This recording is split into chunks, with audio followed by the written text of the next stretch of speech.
What is this? Battlefield 6, they had the beta out this weekend, so it was full of a shit ton of glitches. Oh, nice. So you were all skywalkers, huh? Sky crawlers. If you got up, you would fall. I guess you gotta crawl before you walk. Exactly 7:01. Sean's even here kind of on time. What the fuck? Yeah. We did it. How did you do it? Tell us. I got home early. Oh, well, good for you. And I ran, so I'm having a heart attack right now. Oh, well, don't do that. Take a deep breath. If I all of a sudden stop talking during the stream, it's because I'm dead. Should I send like EMS to your house? Should you send me your address? Oh my God, if Sean's undead, come on, he has to tell us. Yeah, it's against the law. You by law you have to tell us if you're undead. God, I wish. This week we have Chris and I will be doing the Jedi Enclave Presents the Now This Is Podcasting podcast on Wednesday at our normal time, which we are very excited to get back to now that my summer schedule has calmed down a little bit. And I'm not even sure what I'm going to do with my Mondays and Tuesdays now, but there will be various forms of gaming this week of the Battlefront and Knights of the Old Republic 2 variety. And then on the podcast we're talking about the 2 episode, well no, it'll be 3 episodes, the first 3 episodes of Alien Earth, which I don't know if you guys have looked into the show yet, but it is really cool. Like, it's a lot of fun. I'm looking forward to downloading it and then watching it while traveling. Yeah, there's Timothy Oliphant is in that show. The guy that played Nemec in Andor season 1 is like one of the main characters. And the whole premise is really interesting. And there's this like really heavy anti-capitalist vibe to it, which I really enjoy. Yeah, it's pretty great. Anyway, would you say it's more of an like enjoy every week episodic show, or do you think it would probably be better if you binged it? They are full hour shows. There's a lot to watch in one episode. So absorption time would be good. Yeah, I don't know many people that would wait and then do it all in one night, because it would be like, I don't know how many episodes they're going to do, but it is like the episodes are pretty dense, but they're also like there's the action pacing is really good, and the look of it is really good. Like, it very easily could be a movie. I think they said it was a mini series when I saw an advertisement, so it might only end up being like 4 episodes or something. Well,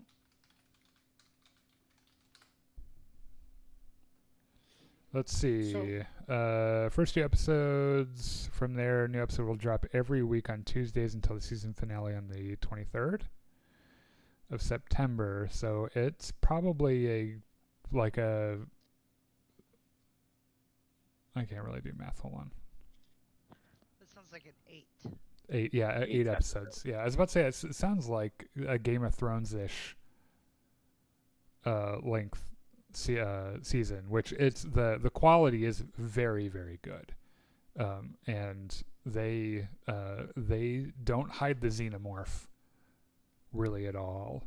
Like, it gets alien very fast, and it's really, really cool. So a bit more like the second Aliens movie.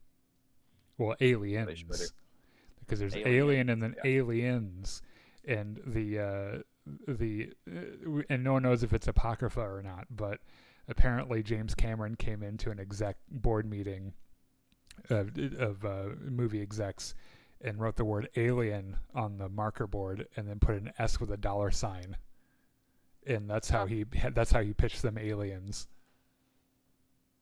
Yeah, they do love money. Yeah. Well, everybody, welcome to Gungans and Dragons Pirates of Drynax edition. We are back for yet another week of exciting space adventure, or maybe just exciting space business deals. Who knows with this group? Sometimes it's different.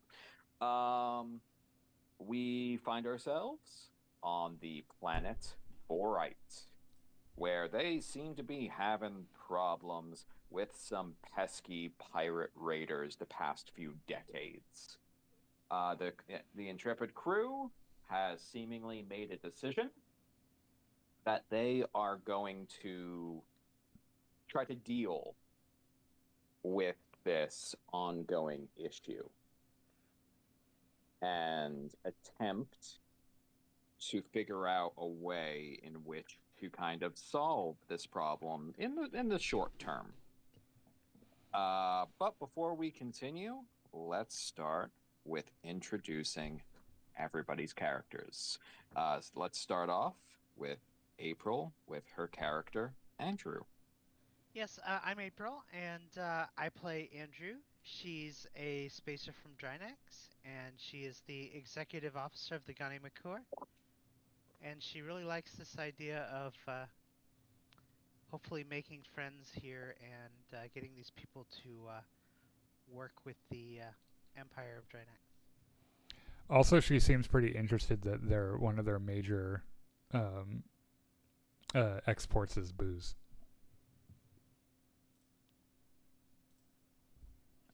As she should be. Next, I believe it is Monty with Sharky Sparks. My name's Monty. I play Sharky Sparks. He is a backwater farm boy, now turned pilot privateer, and is just really jazzed to be on the show. Just happy to be here. Yep. Happy to have been considered at all. Mm-hmm. All And right. pay. Next, By the way, actually, there is pay. When am I getting paid? You're getting I paid? believe you should be paid. You're alive and without a fungal infection?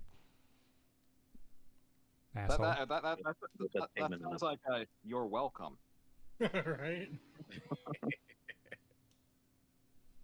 Also- okay, next. Yeah, go ahead. Okay. No, go ahead. I just realized that I'm not sure that we landed on a pay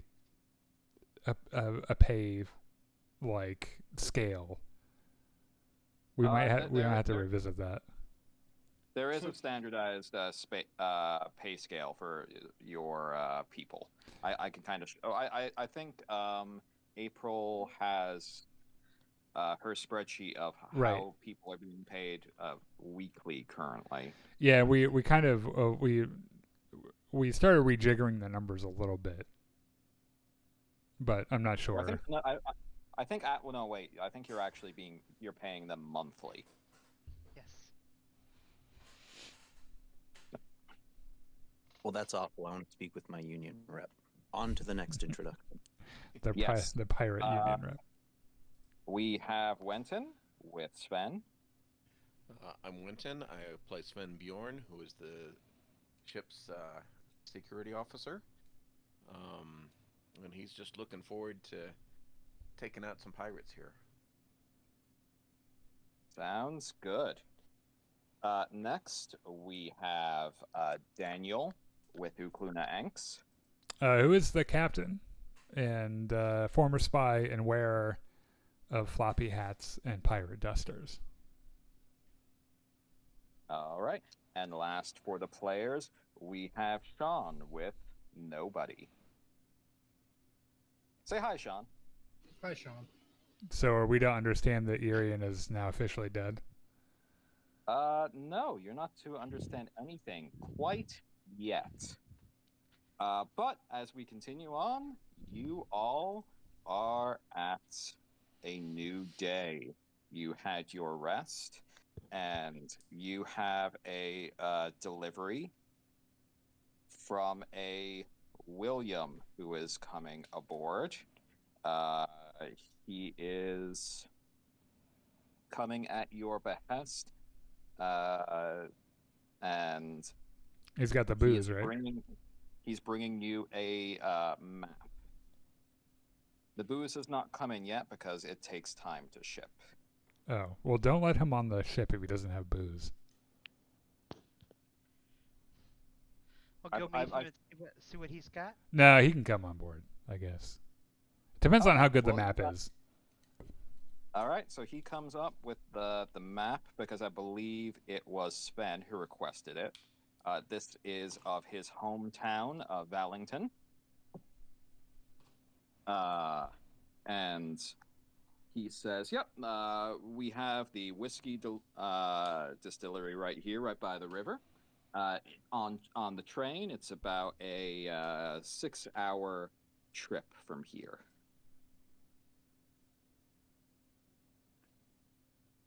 Okay. I put through a telegram, so they're preparing the whiskey for you, and yeah, if you want a tour or something, I can try to send another telegraph message. We wanted a tour. Is this brewery where we expect there to be raids? Yes, this is it in part of the area where they are expecting raids. Can you William actually pipes in. Yeah, it's actually funnily enough, you wouldn't be the only tourist in town. Oh, explain? We got a strange visitor from the what was it? I think it was the. Oh, it was either the 2nd or 4th Imperium, I want to say. I mean, there's so many. Haven't heard of him. well, I think that yes, we would like to take the tour. We would like to bring our air raft and take the tour if that is allowed. Also, William, I've got a couple of questions for you. He looks at you blankly when you say air raft, and he says, I'm sorry there, ma'am. The river doesn't come over here, so the raft wouldn't be of much help." Well, it's an air raft, so it doesn't need a river. No, Trust I know you can fill a raft with air. We got rubber plants. William, it's a flying raft. Flying? Yes. Why would you call that a raft? That's a fair question. I have no idea why we call it a raft. Raft shaped. Everyone else called it a raft, so I just, because of peer pressure, also called it a raft. I don't know what's all right. concerning that none of us know what a raft is, or that we're actually gonna go put ourselves in harm's way. Harm's way? Well, I mean, I wouldn't suggest overindulging in the whiskey. He's completely oblivious to the reason why you want to go there. Oh, I meant arm's way, and then Sharky tries to give him a hug. Like, arms? He kind of shrinks back a little bit. Personal space there, buddy. So William, when was the last time your town had trouble with raiders? Oh, Vallington? Oh, it's been probably a good 40 years. I mean, we actually managed to rebuild the old school about, I'd like to say about 2 years ago now. Actually holding classes. Most towns don't have schools no more. I'm going to look at Andrew with a confused face. I thought we were going to a place where we knew there were raids happening. Yes, and this is such a place. Okay. Well, if it's been 40 years, you probably weren't even alive for the last one. Well, not in my hometown, no, but yeah, there have been other places that have been hit. We've just been kind of lucky. Okay, so the other places that have been hit, how many people usually come? I mean, generally speaking, I'm not positive they don't really leave many people. So you don't know the number of people that come to kidnap. I mean, sometimes we get reports of how big the ships are afterwards. And of course, we know how many people are gone afterwards. Sometimes some of the bigger raids, like let's say, for example, like a town like Valenton, they could take 500-700 people.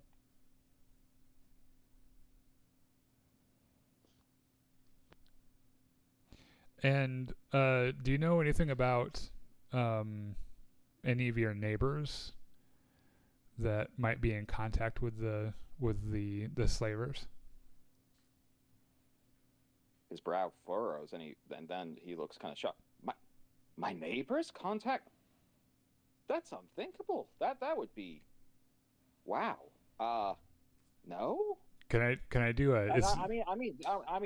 I'm a member of the military, sir, and the Borite Continuity Authority. If I knew any neighbors that were talking to the slavers, well, we'd get a noose ready. Is there a way I can tell if he's telling the truth?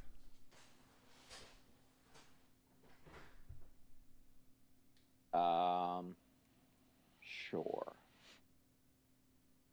Let's look at your sheets. I think we used persuade one time as a key to that. You have the deception skill, so yeah. you can use it. So 2d6 plus 3.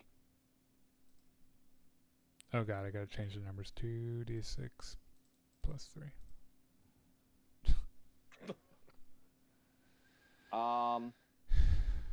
I mean, from what you can see, it seems to be the truth to you. Okay. You've got no reason to suspect him of lying here. I don't know. I read that as hook, line, and sinker. I'll be sure to ask him again later. Hey, Richard. Yes. This place is called Valenton, right? Yes. And the planet's called Borite. Uh-huh. Just out of curiosity, in a forest outside of town, is there a group of outlaws led by a guy named Dutch? Arthur, I've got a plan. All right. I saw the map and was like, oh my god, this is Valentine. No, this isn't Valentine. Oh darn you. It's way bigger it's than kind of an older style, kind of reflecting the tech level of this world. Yeah, this is bigger. This is definitely bigger than Valentine. This is more Saint Denis size. Oh yeah, you're right. All right. Well, if y'all don't have any more questions, also Valentine definitely wouldn't have a school. So you're taking your raft here. I can check with my commander on the base here, but we can try to get you permission to use that thing and go there. Though generally speaking, people are a little bit wary of strange objects dropping down from the sky. Well, I have an idea. What if we just fly it really low to the ground and put on wooden wheels on the side and make it look like we're driving? We would keep it at a yes, as Sharky said, we would definitely keep it at a close to the earth pattern. All right. Well, again, I'll put it through to my commander. We don't want you scaring people, and we don't want a random farmer taking pot shots at you all, and bringing you down by accident.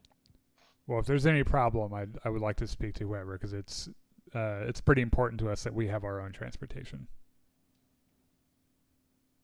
Yes, Captain Karen. I'll be back soon. I'd like to talk to your manager about that. Sorry, I don't want to get stranded out in fucking Valenton, fucking nowhere without a way to leave that we don't control.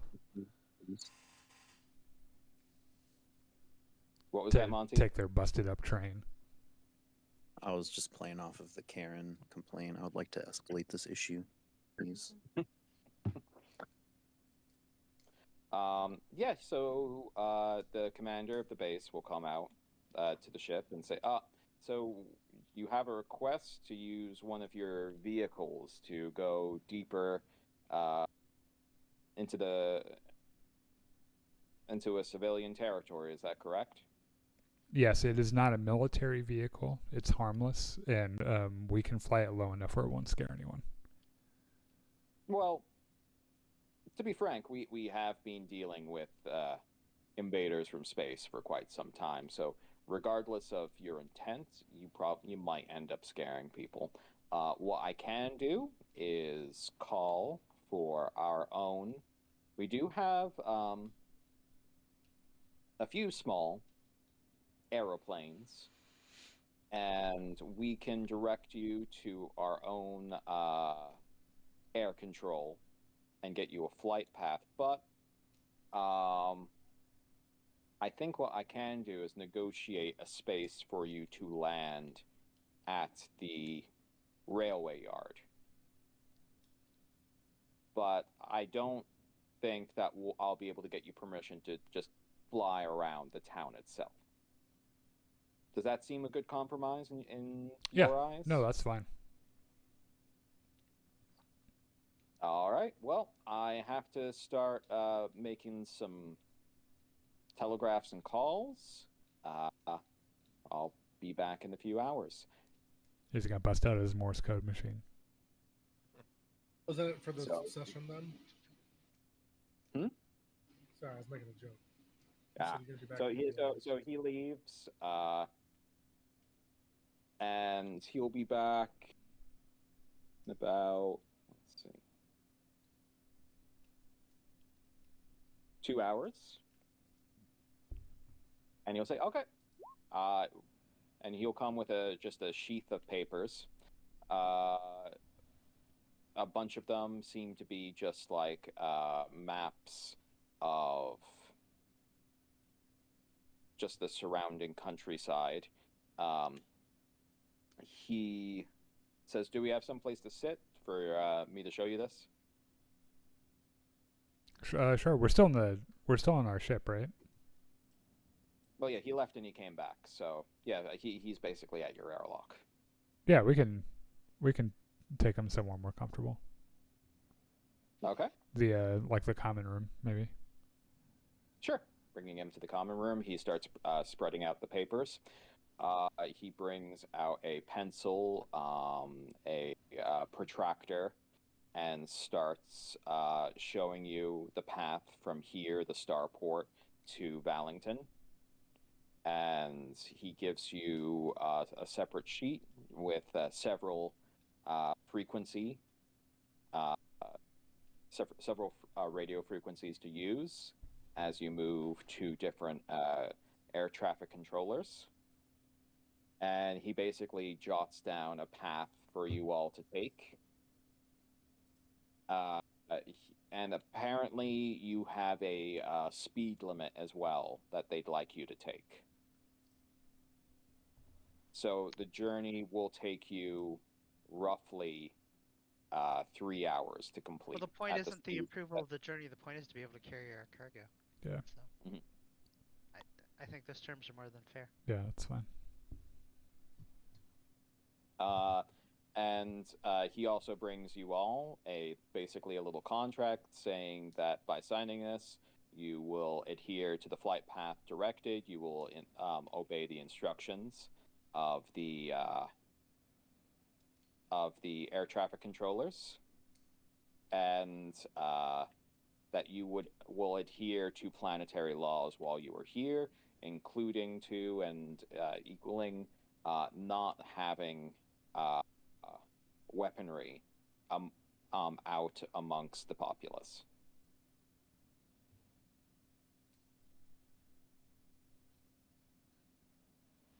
Just say weapon or high-tech weaponry. When you ask for a qualification, the commander says, "Well, ma'am, generally speaking, within our society, we've been dealing with all of these pirates lately. Um, Basically, it means that all firearms except shotguns are generally highly regulated and prohibited. In public. Honestly speaking, the only reason shotguns aren't really regulated is mostly because of all the bitching from the farmers. Well, some of us are swords people, so. Seems a little odd for people from the stars to have something so dang antiquated, but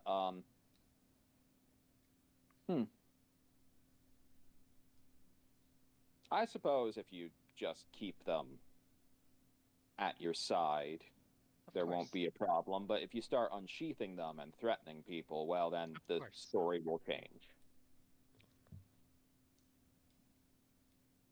Okay, I want to clarify that this is an out of character question. They don't want us having weapons in public. They don't want you carrying weapons around at all.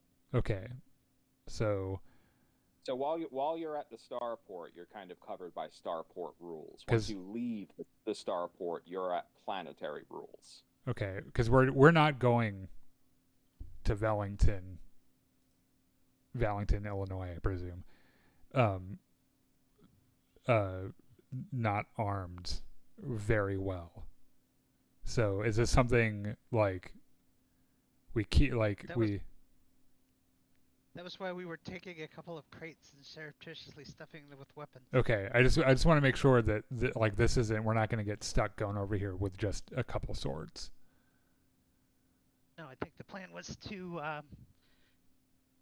at least my plan was to have our rifles in the crate, and then to have our swords, and anything that you wanted to stuff under that big coat of yours was between you and my God, whoever you can hide it from.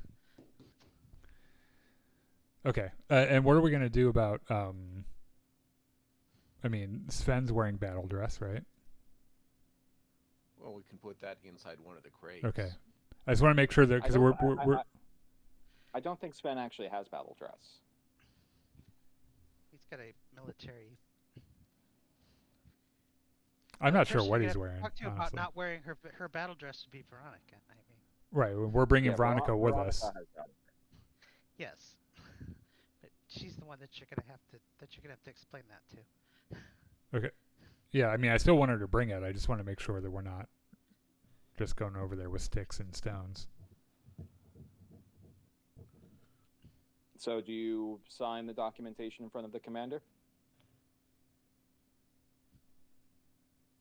Actually, before I do, I'm going to ask, I'm going to call on Andrew's advocacy skills to read the contract over and make sure we're not surreptitiously signing the ship over to someone.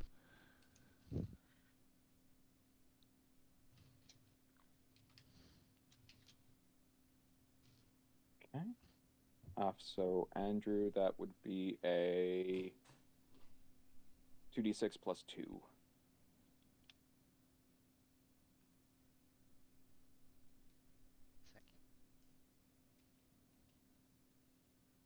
Also, does Sven have any? No.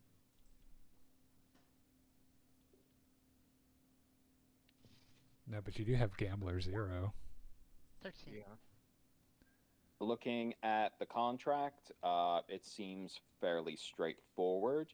Going into the legalese, you can see that generally speaking, there are no kind of like standardized sentences for breaking some of these laws. It seems to be very dependent upon the judge assigned to the case. It looks like here on Borite, in many cases, except for very serious cases, even like an average citizen can just advocate for themselves without the use of a lawyer. Nothing about signing over your ship, though there is a notation in there that, while you all are on this visit, you are still responsible for any fees for your ship just being here at the starport and utilizing starport resources. Oh, okay. Yeah, if it's all in order, I'll sign it. Okay. He thanks you and says, all right, so when you're heading out, please just, connect with each one of those air traffic control towers. Have a nice trip, and I hope you enjoy Vallington. I personally would suggest the 15-year aged variety. It's quite nice. Very, very smoky. Thanks for your help, William. William nods to you next to the commander and says, oh, no worries, no worries. Hope you enjoy it. I'm looking forward to heading back home when my stint here is ended, but that's going to be in about 3 months or so. Okay. And they will both depart. Okay, great.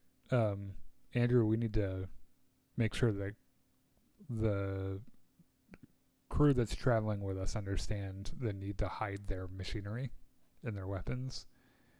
And I would like to also have a word before we leave with Douglas, the guy that is like in charge of the military around the spaceport. Okay. Maybe Sven. Maybe Sven and they can do this while I talk to the guy. Packing the air raft up. Yeah. Is there any special skill required for this, or what are you attempting to do? Well, we just don't want. I don't think we want anything that looks dangerous visible, right? Just gonna put it in a crate. All right, so you're basically just kind of like smuggling these goods at this point, right? So in that case, I would say this would be a streetwise check for smuggling. That's going to be Sven. Hold on a second.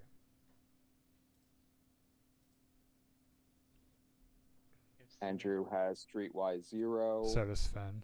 Sven has streetwise 0. Sharky. Oh, I had streetwise 1. Does not. Yeah, that makes sense. You were a spy. Okay. You're smarter than me, so. Well, maybe I guess let's pack up the air raft and then I'll go talk to Douglas.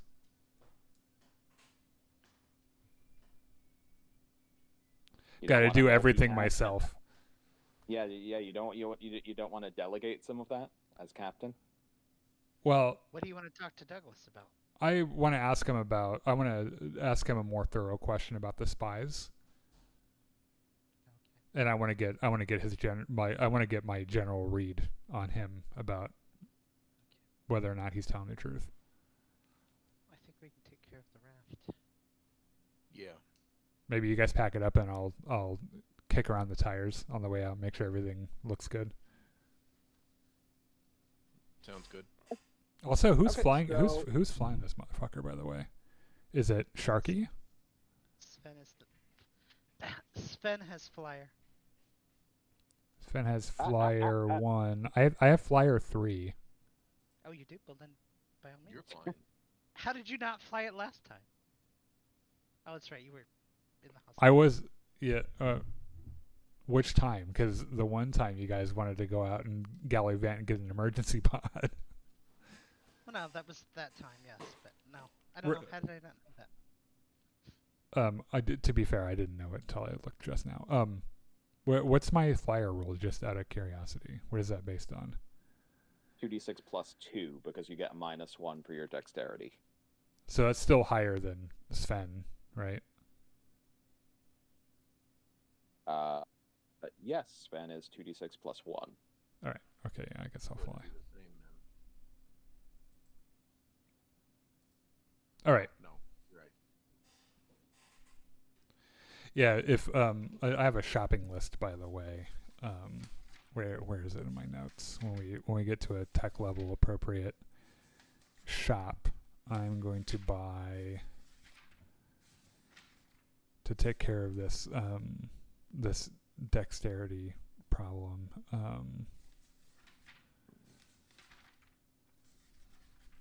All right, well, do you two want to do a chained roll together to hide the goods? And also, what goods are you bringing aboard your air raft? So we're taking as much of the ordnance as we can reasonably fit out of the armory. So hold on. So we're taking ordnance. Taking ordnance? Yeah, like we have a whole supply of stun grenades, for example. Yep, I gave Wenton the list of all the grenades that you had from before. Can we see that real quick? Actually, and then I want Veronica's battle dress in there, as well as everyone's weapons. Don't know how packing up the battle dress is going to work or not work. That's a Veronica question. Okay. I also wonder if we could pass it off as a mech suit for moving cargo or something. Maybe is what I was thinking.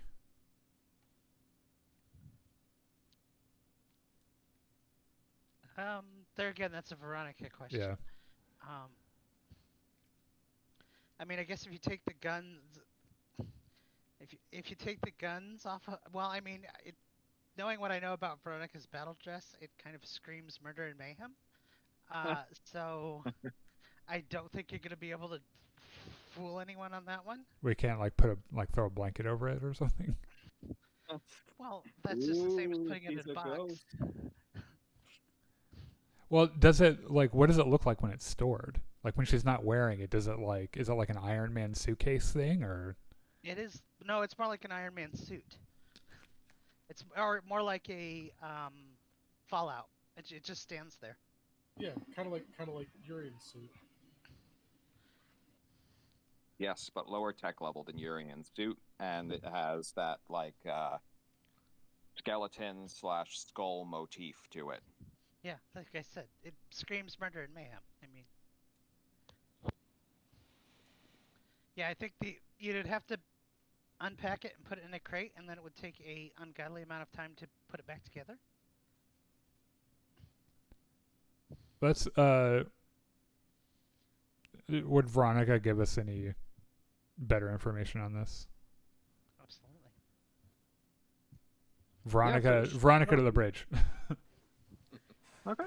Coming up to the bridge, she'll tell you,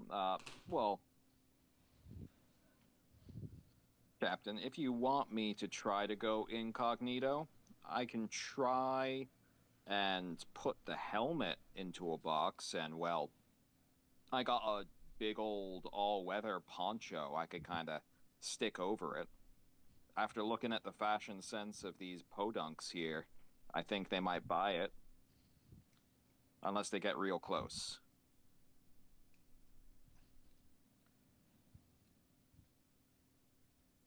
How do you feel about being in a fight without it? I can fight without it. I mean, it'll make my artificial arm a little bit more obvious. I don't have a fancy one like yours. Can we make up an excuse about how she needs it to live? Like with a suit that's sustaining her life?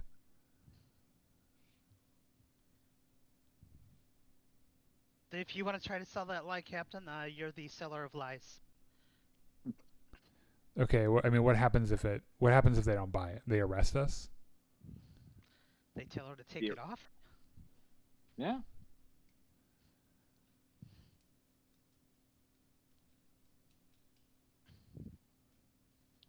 Also, Captain, now that I'm here, how many of us are going on this little sojourn? It's me, Andrew, Sven, Sharky, me, Andrew, Sven, Sharky, Leonard, Veronica. We had discussed taking Billiam with us because he's a Vogger. But I'm not sure if he'd be better off on the ship than with us. I just want to bring up the point, Captain. You know the air raft's a 6-seater, right? No. Well, I mean, I guess I did know that. Right. So where are we putting all of this cargo? Motherfucker. Okay. So not room for cargo as well? Well, we got room for, on the air raft itself, 1/4 of a ton. But I'm hearing talks of lots of crates and whatnot and stuff added to it. So at a certain point, a seat's got to be given up.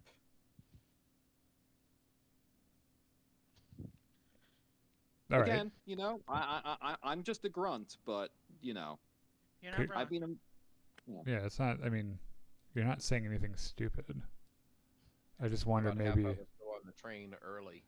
The other half ride the raft.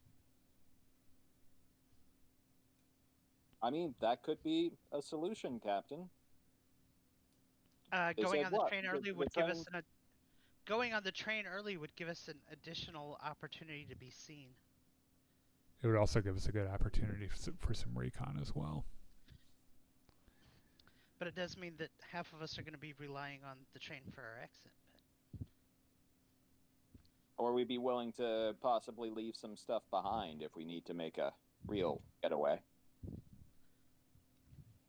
Well, I mean, if we're trying to escape, we can ditch all the ordnance. That shit we can always buy later, again.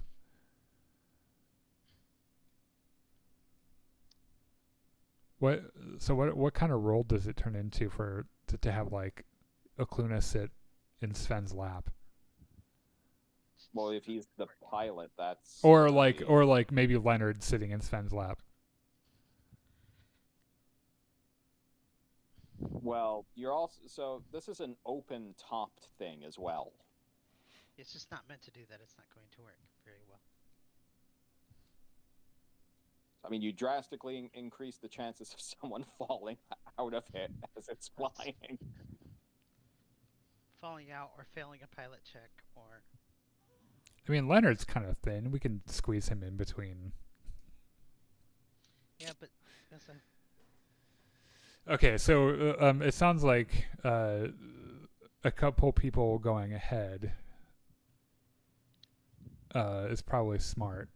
Well, maybe you want to send like 4 of us out onto the train and just yourself and somebody else with all of the cargo.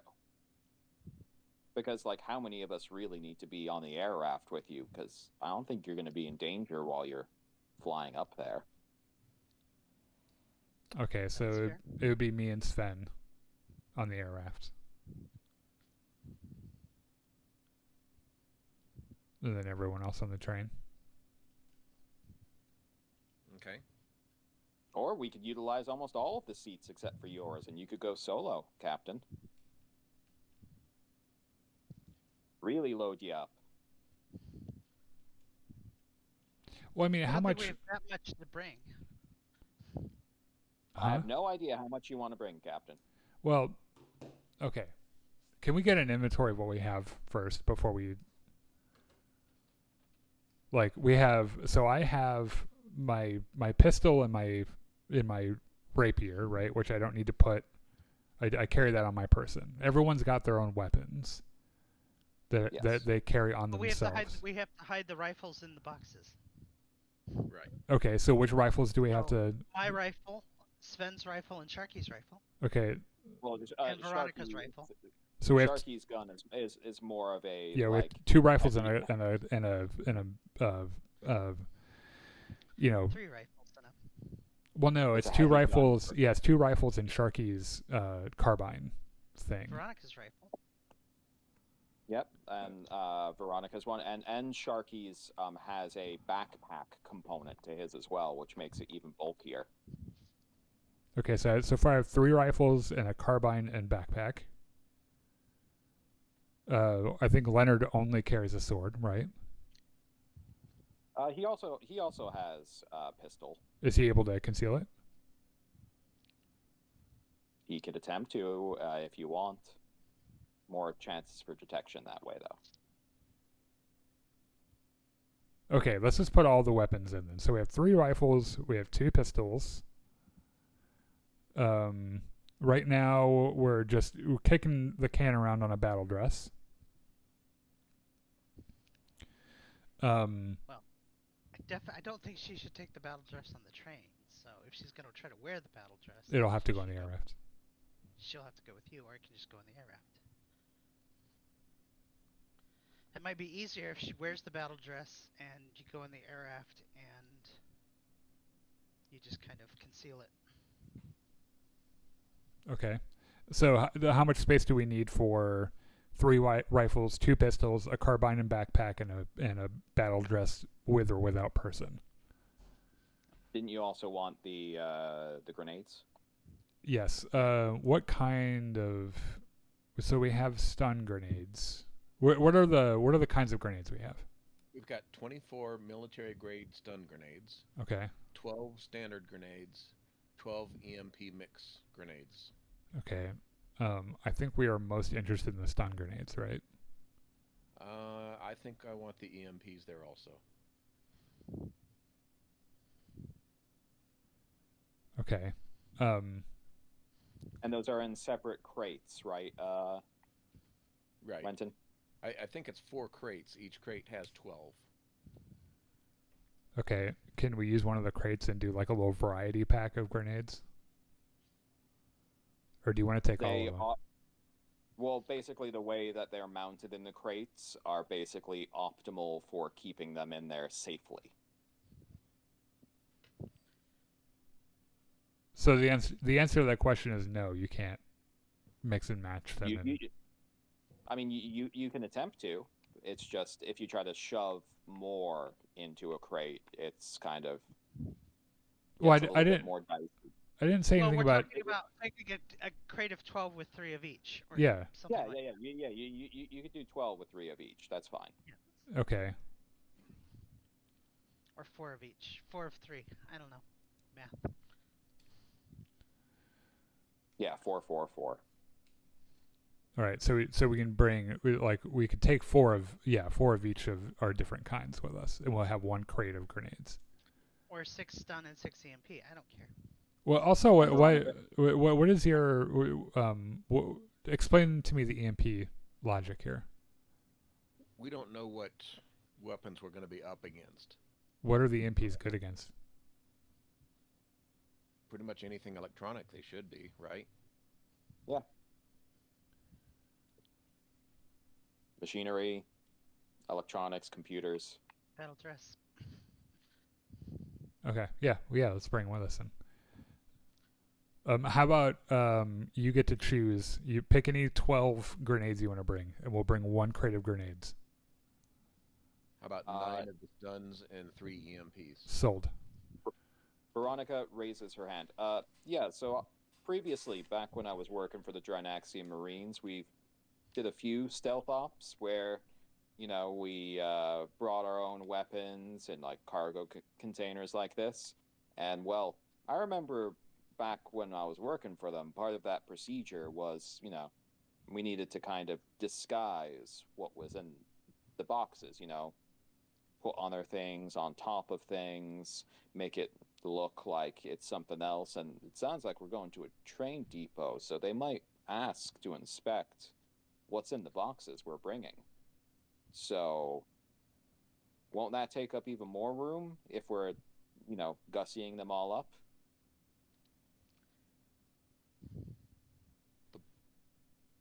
Do the boxes in the air raft have to be decorated?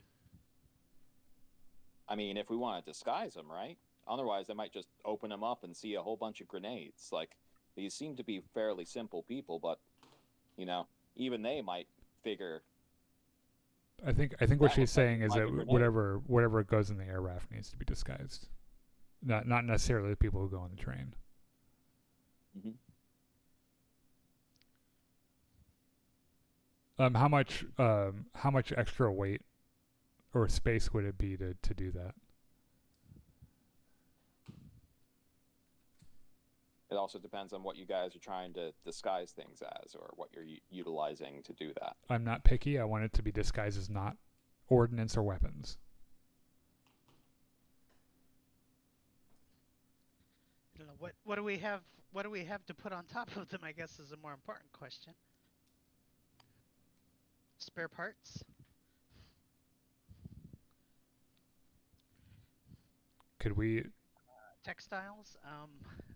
I mean, how much of this stuff could Like we we have- like Not like we have a bunch disassemble? of cargo we can use.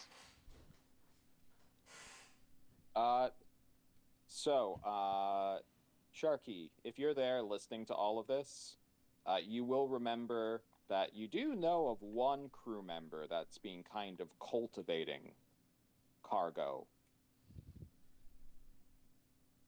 What? Well, no, Sharky. That's down in William's quarters.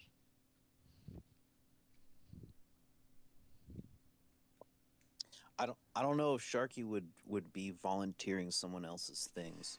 That's true. Yeah. So the thought would come to his mind, but then he would also think about all the times he tried to cultivate his own collections in his room that his younger siblings took and destroyed. How about we just make this a ship-wide problem? And we'll We ask. have a lot of extra stuff. Well, that's what I'm saying. If we tell everyone what we're trying to do, maybe someone will volunteer some of their stuff.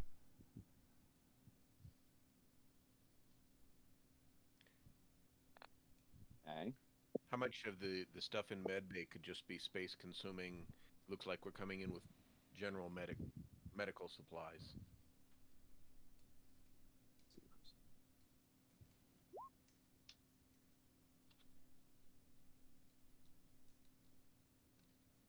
Depends how much stuff Gene has that he's willing to temporarily let us use.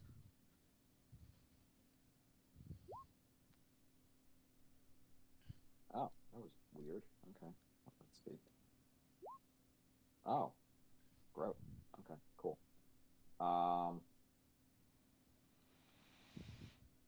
So asking around the crew for anything that they'd be willing to use for this project.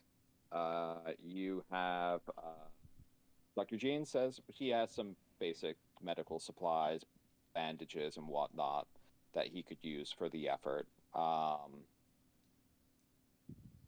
William is not immediately offering anything. George, however, says that he has an extensive library of and he uses quotation marks in the air as he says this, literature from his room that he's willing to put forward for the effort. Why does the word literature need quotes? Apparently he has a collection that he has been maintaining for over 60 years that he's been getting from planet to planet, civilization to civilization, and he just looks at you and says, and shrugs and says, well, it's vintage erotica. Well, from over 70 different worlds. That is impressive and must have taken a lot of effort to curate. Sharky is blushing through his fur. Well, you know, after 90 years, it's always good to kind of, broaden your horizons. George, I would love to take a moment and celebrate your sexuality, but we don't have the time. I appreciate the offer. It's the reason 3 of my marriages failed. Oh, that sounds like a problem. Is he like Scruffy from Futurama? He's just sitting reading magazines all the time. So okay, so how would that work? I don't want to know. Oh wait. I mean, sir. I mean, if you have No, hold on, if Andrew. it's Hold on a like- second. Andrew's right. I should specify. I understand how the erotica works. I want to make sure that we're clear that I want to know how hiding our weapons with it will work. Well, you just put it on. You just pile the smut on top. You put down a layer of blankets, and you put down just like a layer of like a protective layer, and hope nobody digs too deep through the pile of books that you've put on top of the weapons. George narrows his eyes. You don't need a protective layer. All of that is in mint condition. I keep it clean, even though it's quite dirty. I assure you. So I can't believe this is a thing that just happened, but in my notes, I just wrote George and then arrow to the word porn. No, see, it's erotica. It's more art. It's more artsy than that. That Yeah, will. yeah. Don't be so derivative of the erotica. Well. Oh, how am I going to write that in the command log? Okay, someone has to ask. Are there any local laws against this kind of material? This is this is a very backwater civilization. Do they even read Galactic? Well, They're actually, you know for a fact they have said to you that generally speaking, they advise people not to Learn to read. learn. Well, yeah, basically, or to write, to read, to show off They're books and whatnot. They're books. I mean, Okay. All right. I'm sold. Sold. So, Sven and I take the air raft with our weapons and heaps of porn, if I'm understanding this plan correctly. And the rest of the party will go via train without the weapons and porn. taking my sword, but yes. Does anyone else want to be on the weapons and porn train with us? No volunteers. Okay. George will raise his hand and say, Captain, I am kind of volunteering these to be used, but please try to keep them all right. I mean, I was actually kind of planning for my retirement to open up a museum. George, I will do everything humanly possible to keep your erotica collection safe. Captain, could I maybe borrow one or two for reading materials on the train? I'm gonna look at George and shrug. Well, it depends on how much you Usually for research purposes, of course. Do you have anything do you have anything of the Vagar flavor? That's a terrible word to use. Tons and tons, in fact. Do you want, like, Not to presume what Sharky wants to see. He might not want to see. George actually kind of brightens up. It's like, yeah, all colors of the rainbow there, Sharky. Do you want ones that involve, and he just starts listing different types, apparently, like clans, Andrew, we're going to need an HR different department. clans, planets. Just bigger and bigger and bigger. He asked. This was consensual. And it's like interspecies ones, and like, yeah, he's getting deep into it. Maybe one of the ones with just cuddling, if you got that. He looks. It's, oh yes, I believe the term is softcore. heavy petting. I mean, petting is its own genre for the Vagar erotica. You have to be more specific. Gentlemen, we're planning an ops here. Can we maybe have this conversation some other time? Of course, Captain. Maybe I could even suggest if there's this much interest from the crew, I can make my own library aboard the ship. I wish I could say there wasn't this much interest, but you know what? If I don't have a problem with that. All right. Well, yeah. So he'll come out from his room and bring out a surprising amount of crates. Like more crates than you think he should have been able to have fit in that room. Like the amount in the Santa Claus. Right? I just don't know what to say. Congrats, I think.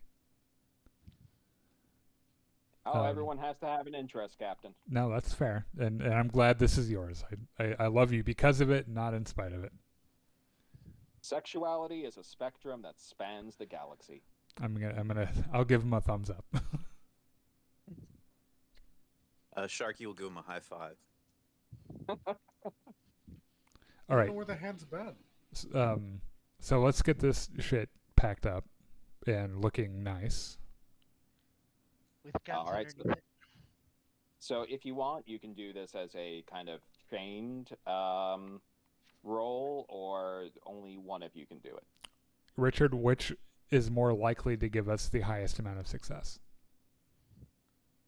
At this point, it just kind of depends upon the odds, because I think, for both Andrew and Sven, it's 2d6 plus 1? Yep. Are we using streetwise? Yes. Because Well, because the original plan was they were going to do that, and you want to go visit the commander. I'd be just straight 2d6, wouldn't I? Oh, Sven only 2d6. Yeah, I think I have to do this. This is why I made the joke earlier about having to do everything. I think I'm the one that has the highest roll. Yeah, Sven is 2d6, so it would be easier for Sven if Andrew started it, or just Andrew did it by herself. Okay, I also have I think I have the highest streetwise though. Do I not? Okay. Do we all get to roll to check each other's work? Well, that would be a chain, yes. Yeah, that's what a chain does. Okay. Okay, yeah. So I have the highest. So I have streetwise 1. So do I start it? Sure, you can start packing. Okay. I don't know what to roll. I don't know what it's based on. So in this case, I'd say it would be just based off of your intellect, so 2d6 plus 1. So you'd be equal to Andrew on this one.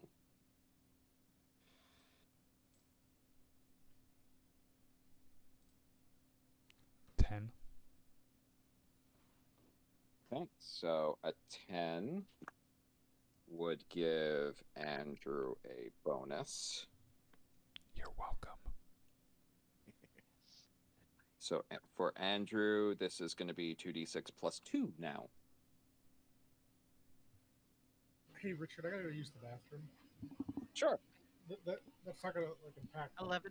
That sounded a whole bunch like you just asked a teacher if you could have a hall pass. It did. Well, I just want to make sure that I'm not gonna be impacting. Sean, Yeah, you need to use the restroom during the passing periods, please. Okay.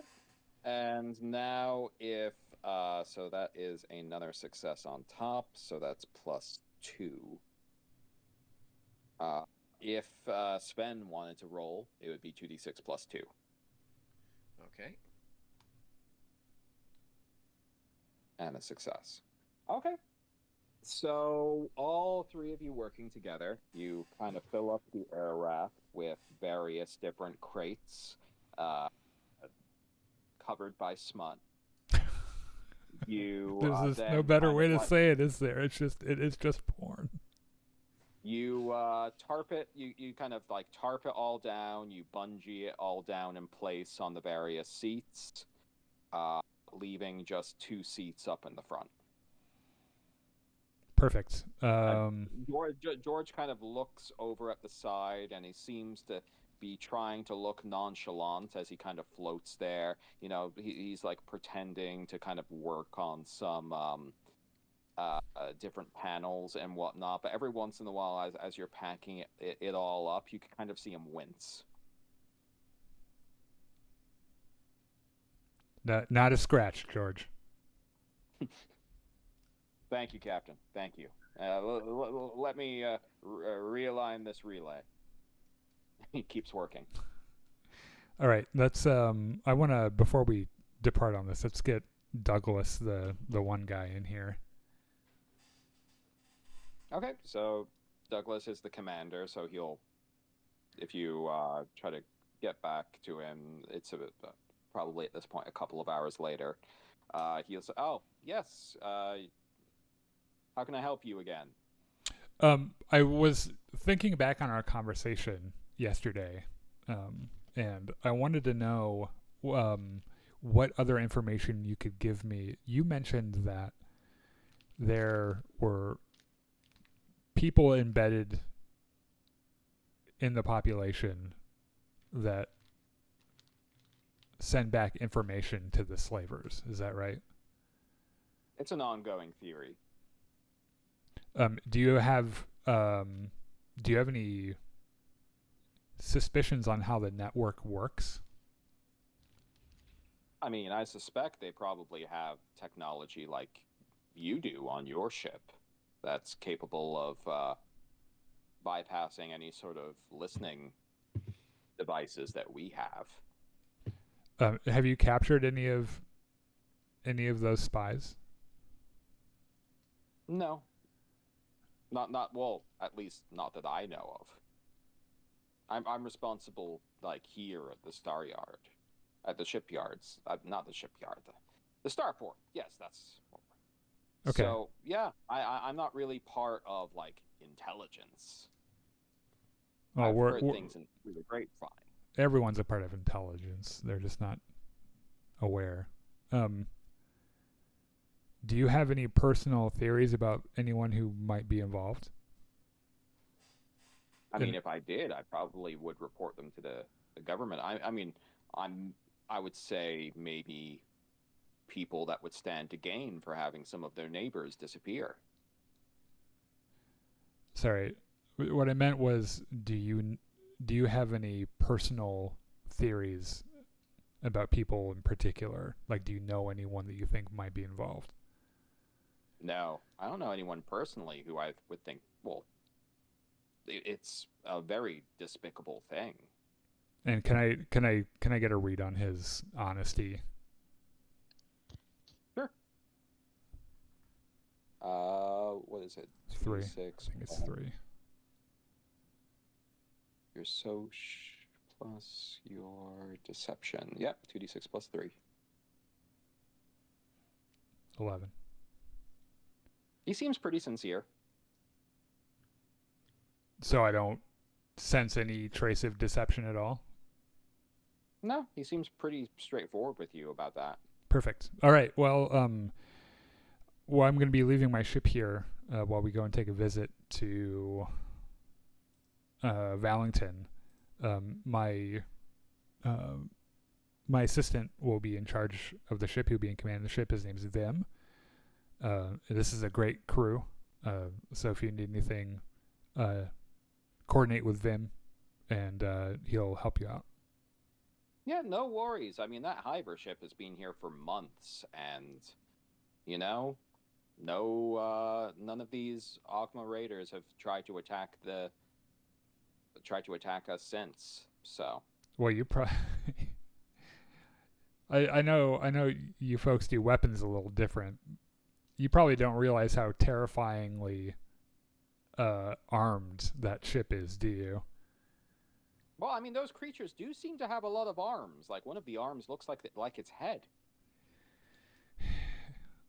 I'll sigh and nod and say, okay, thank you. Make sure you interface with Vim on anything you need from the ship while we're away. Roger that. And thank you also for your hospitality. Of course. Always lovely to have visitors who aren't trying to take our people. All right. How's our air raft looking? Looking good. Well, I suppose Leonard, Veronica.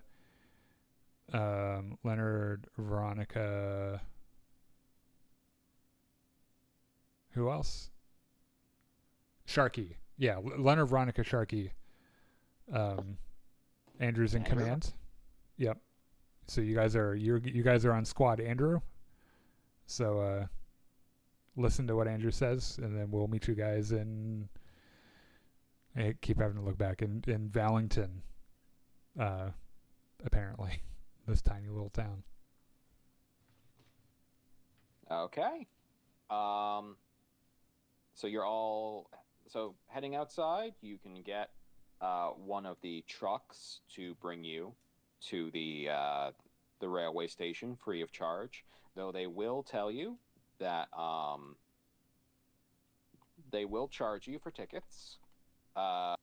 Here at the Star Yard, they can try to negotiate so you have some local currency. Of course.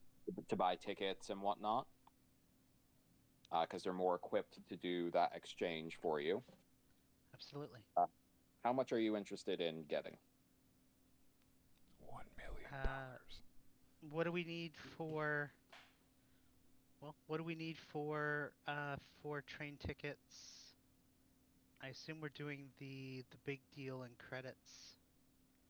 I don't know. Like, the answer is enough money for tickets and 2 days of walking around for 4 people, whatever that ends up being in local currency. For people to buy dinner and souvenirs and what you would give yourself for a daily allowance on vacation to Well, let spend me on see. mad money. The guy kind of opens up a big book and kind of like scans through it, and then starts to do math along the side. Okay. According to our conversion that we have here, based on the value of our goods, will be a bit expensive. How many days did you say? 2. Only 2 days? Oh, seems a waste. Yeah, a little bit expensive for all 4 of you. 2 days, assuming that. Yeah, that's going to be, wow, 100 credits? Okay. Well, she arranges for him to have 100 credits. So. Okay. He hands you a thick stack of bills. There you go. Paper money. Oh, also, before you head out of the starport, I need to see your papers, please. Do you have your passports? They were supposed to get those. Did we print our passports? A GM question. That was a Sven job. Did Sven end up doing that that night? No. I would assume that it got done, but it was something that we planned to do. Yeah, because he would have done that right away, pretty much. Were you going to be completely honest in the passports, or were you going to be lying about certain things? I thought we all agreed we were going to be honest on it. Okay. Well, so in that case, case, I mean, what would we lie about? About anything. Like, where you guys are from. No, because we were totally, it was no secret that we're from Drinax. It's just a secret that we're here in an official capacity. Right. Yeah, that's why I ask. I want to make sure that detail is. It's kind of like our prime directive, for the moment. All right, so for making those, it actually probably would have been better for someone with advocate to make these, or admin. And Sven doesn't have either, so roll me 2d6 minus 3. Actually, it would have almost been better if he had made fake passports, because then it would have been streetwise. Or 6. Okay, so yeah, you bring out your passports. All of them seem to be, to your eyes, fairly badly printed. The pictures are kind of fuzzy and a bit off to the side on places, inconsistent. The guy... Sven, have you never operated the ship printer? Apparently not. This is in color. Well, I don't know where this is. It's an old printer. This is... he's just recording information down on this other book. Okay. All right, and then he starts stamping the passports. All right. You know, if it had This'll been a manual, I probably could have printed them at +5. You yep, you're good for the next 30 days, and then you'll need to come back here to get another stamp. Yep, welcome to Borite proper. I hope you have a good time. You are brought to a nearby train station. Indeed, like they had advertised, there is a ticket booth here, along with the actual railway station yard and a few outbuildings. One of them seems to be devoted towards cargo, and another one seems to be more passenger oriented. At the ticket booth, which is outside, you see a man dressed in fairly simple clothes, wearing a leather jacket behind, wearing a broad-brimmed hat, who says, "Oh, hello there. How can I help you all?" Yes, we need tickets to where we're going. Farmington Where or are something. you going? Well, whatever it's called. Vallington. Wellington. Yeah. For 4 I see. people. Tickets for 4 for Vallington. All right. That will be 20 peso dollars.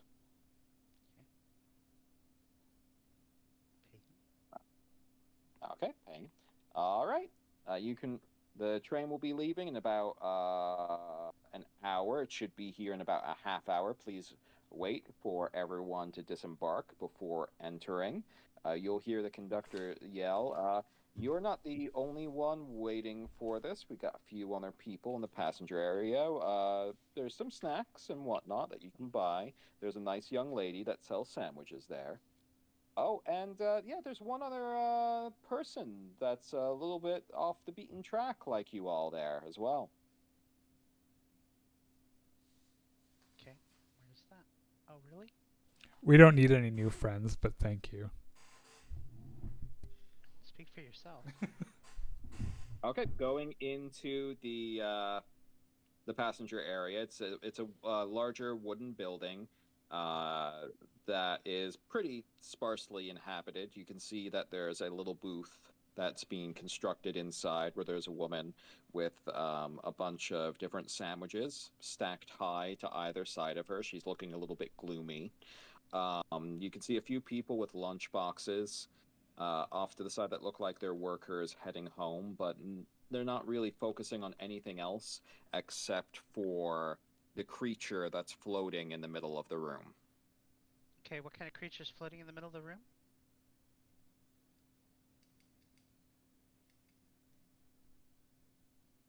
It looks like that. What It in is- the fuck? It is about the length of a small horse. Sean. Yes. You see 3 humans and a Vogger enter the building. You've been waiting for the train. The train should be here in about an hour. And these are, the first set of all off-worlders other than yourself that you've seen on this world since you arrived about a week ago on that passenger ship. Okay, I'm gonna make my way towards them, floating, and I'm gonna say, eek, So- eek, eek, eek, eek. I mean, oh, sorry. Hold on. Are you floating or are you just kind of wriggling on the floor? Floating. Okay, that's better. Okay. I'm an uplifted dolphin. So it floats. It like has like a grab Like belt? like a repulsor field or something? Yeah. I guess if you want me to tell you right now, Daniel, Are you about to say I'm a Wait, dolphin? wait. Actually, as you all see that, because of your character, Sean, I'm gonna have them all make a roll, because there's a good chance some of them actually might recognize you, despite the fact that you're. Yeah. So for. Well, I just wanted to know if I knew anything about whatever that was in general, let alone the specific one. Andrew's like, Yes, what so- the fuck is this? Well, I mean, So I'm a that- spacer. If anybody knows what the fuck this is, it should be me. everyone So just for- close so- their eyes out at my character. So for redefines Andrew, this would be 2d, so a 2d6. For Sharky, this is going to be 2d6 plus 1. Wouldn't Akuna also get a roll? I'm not there. He's not there. No, Oghman is not okay. there. Oh, But gotcha, okay. the two NPCs 12. would also get a roll. Oh, 12. a 12. I might actually know what that is specifically. Monty, I think you fucked your roll up. I don't know. It said 2 successes. It's better than anyone else's rolled. So you got a 5. Okay.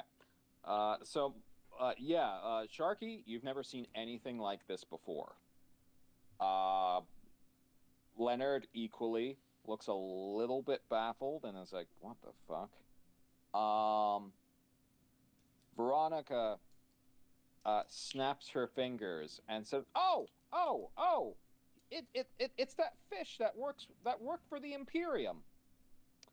And with a 12, April, you will know that this is an extremely famous figure from the Third Imperium. This is an uplifted dolphin named Skip Flipperson. That was a literal admiral in the Third Imperium. Which was widely considered, apparently, by some to be kind of like, a token, kind of higher, but apparently made a wide name for himself and was well known within the Third Imperium, and then has further made a name for himself by kind of like traveling all around since retirement. So you actually know him by sight. So he's an admiral in the third. So what I'm hearing here is that this fish is an admiral in the Third Imperium. Dolphin, thank you very much. A dolphin, yes. Dolphin is an admiral in the Third Imperium. So you would know that this is an uplifted dolphin as well, which is basically dolphins that were manipulated by humans into becoming sovereigns. Yes. The only difference to this picture is that the dolphin in front of you also has 2 skeletal arms attached to the underside of the suit that kind of look like skeletal human arms with like rudimentary fingers. Like bone? Skeletal or biomechanical or mechanical skeletal? Yeah, like mechanical skeletal. Okay, well, with Sean, we have to ask. That's a fair point. Kind of like Terminator arms. Yeah. They're prosthetic manipulators. Yes. Yeah. Okay.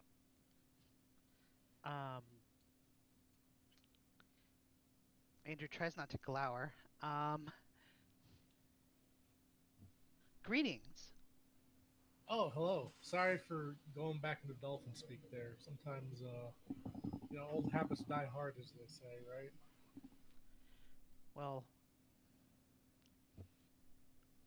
are you with the Hivers?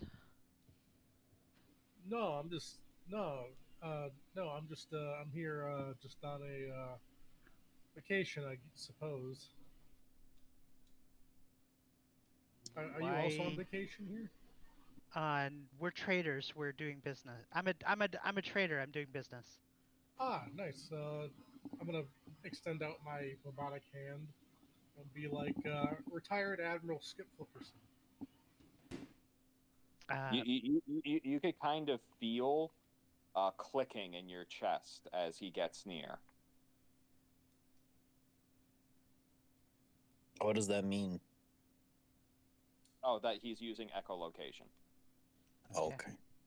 I've swam with dolphins like IRL, and you can actually feel the clicking in your chest when they're directing it at you. Okay. Even when there's no. Well, she would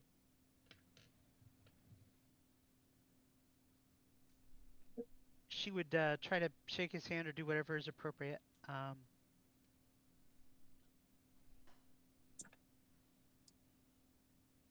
Okay, sure. Do you want to tell us what you're worried about? Well, he's an admiral in the Third Imperium. That's the problem. Yeah, when he said that, I was like, oh, we just had an Imperial fleet after us. We're all probably just going to be real skittish around this thing. The last Imperial admiral we met tried to kill us. Yeah, we have not had a great track record with Imperium admirals. Retired admiral, just for clarification. Yes. Well, as I said, my name is Andrew, and I am a. Did we come down here as? Please remind me. You came down as mercenaries working for Drynax. We came down under the name. Did we come down under? What name did we come down? What name? Ganimakkur. I think it was just our Ganimakkur. ship. Yeah. Okay. Well, yes, I'm Andrew. I'm the executive officer of the Ganimakkur. Oh, in that case, now Skip Flipperson, you can roll 2d6 plus 3. So are we notorious? Well, Ganimakkur is notorious. actually, if it's okay, Richard, I meant to talk to you about this a couple of days ago, but I forgot. I actually had some backstory stuff I wanted to add, because Ganimakkur was actually like, he was older than my character, right? Because he was like in his 60s with the Anagathics. Yeah. I'm wondering, could it be that my character actually served under him when he was just like a lieutenant?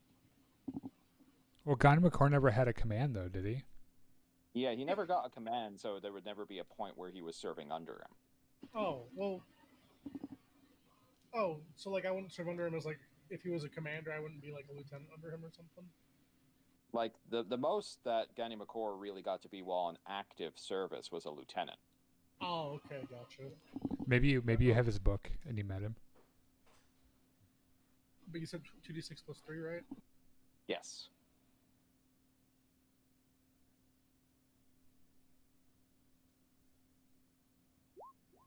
Five, 2 ones, 5. Yeah, you have never heard of the Ganimakkur or anybody named Ganimakkur. It actually kind of sounds like a strange name that just kind of leaves a bad feeling on your flippers. Weird human mouth feels. What is Villani's? Huh, Ganimakkur, huh? Never heard of, never heard of your ship before. Well, like I said, we're just doing some trade business here on Borite. Ah, nice. Do you need would you guys be okay if I tagged along with you? I mean, I'll be honest, like. I think we're all taking the train to the same place. Gotcha. I'll be honest. I kind of feel like I get like weird stares here a little bit. Just kind of, pardon my French, being a fish out of water. You said it, not me. Or being a dolphin out of water, as I should say. So, I don't know, just maybe, just sticking towards a group, kind of. I don't mind, because they're all looking at me a lot less. It's true. You notice they are looking at you a lot less as they're looking at the floating dolphin. But yeah, no, honestly, while we're on this train, if you guys want, I could regale you with some of my stories in the Imperium. No thanks. I brought some nice stories to read. Oh, nice. What'd you bring? Sharky takes out the stack of 3 to 4 to 5 to 6 erotic books. Oh, is there a dolphin one in there? I probably didn't ask for that one, but I'm sure George had one. There's probably one on the air raft. Likely the other team has some dolphin ones, I'm sure.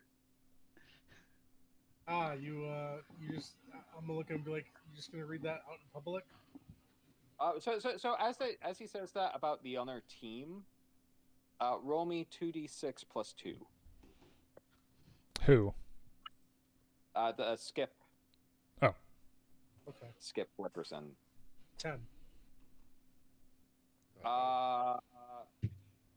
So as he says that, and they said that they were traders, you see that they don't have any gear with them. You deduce that they must have brought. I guess they must be erotica dealers that have come to this planet. Okay. Oh, okay. So I'll be like, checking over your inventory. I see. Smart. So, what brands do you sell of these? I'll point to the magazines. I'm actually, like I said, we just have a large variety of literature, and we're hoping to do some trading and trade for some local spirits. You know, we trade we trade in a lot of different stuff. How much for one? Um, well, these are, it's if you want to talk with maybe later if you want to talk with our subject matter expert on specific titles, we're doing bulk trading, so Oh, well, how much for the stack? Sean. like I said, this is Sharky's stack. If he wants to sell it, you'll have to talk to him. Oh, and this Andrew's trying to get this ball out of her court as quickly as possible. And who's Sharky? The guy with the Andrew's books. Andrew's like, shit, we should have thought of prices before leaving. Yeah. That's what broker rails are for. And who's Sharky? She indicates the person with the. She indicates the Vogger with the books. And how much would you want to sell these for, Mr. Sharky? I'm sorry. These are not for sale. They're sample pieces. Oh, You I know, see. test the product and whatnot.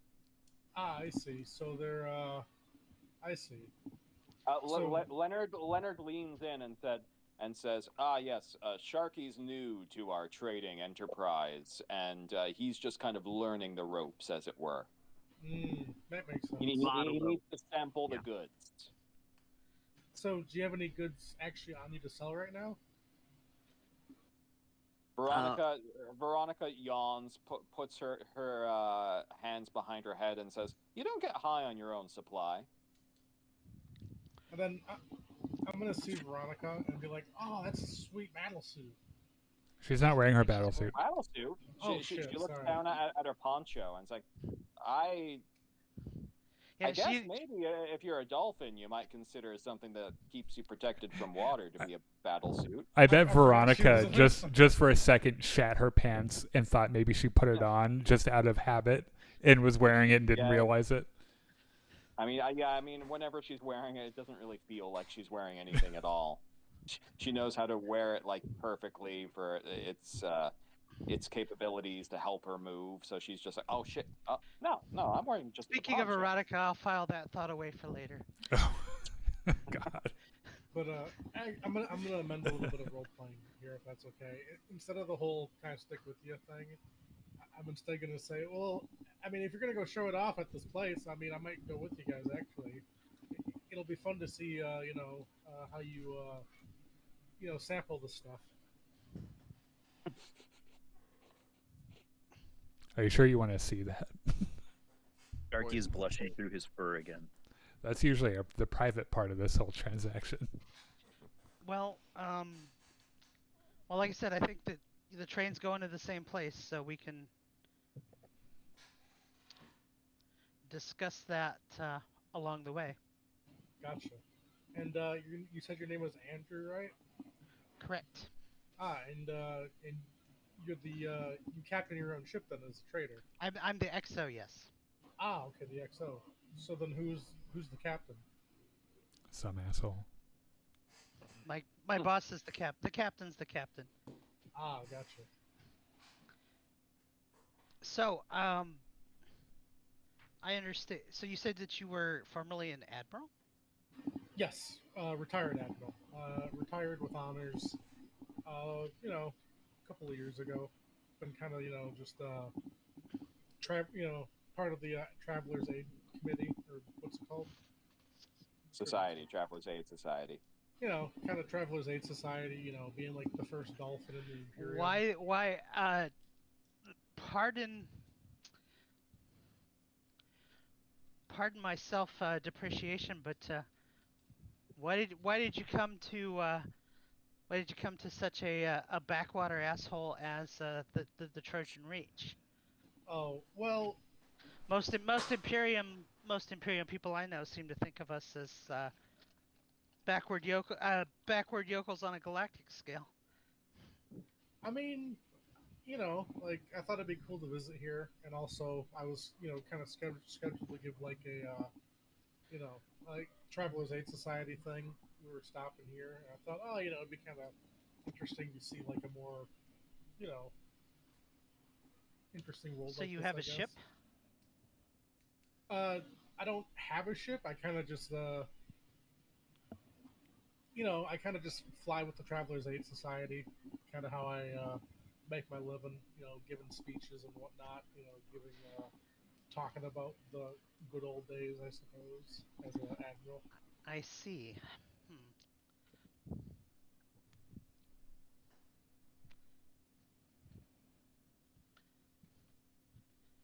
At this point, the train conductor, you kind of being wrapped up in this conversation, is yelling, "All aboard! All aboard!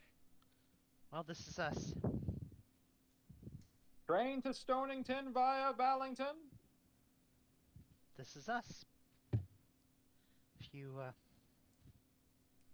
Oh yeah, I'll just follow you guys on board then. Yep, he follows you on board, and you both make it into the same railway cart. You all get your tickets taken by the conductor, who kind of nods to you all.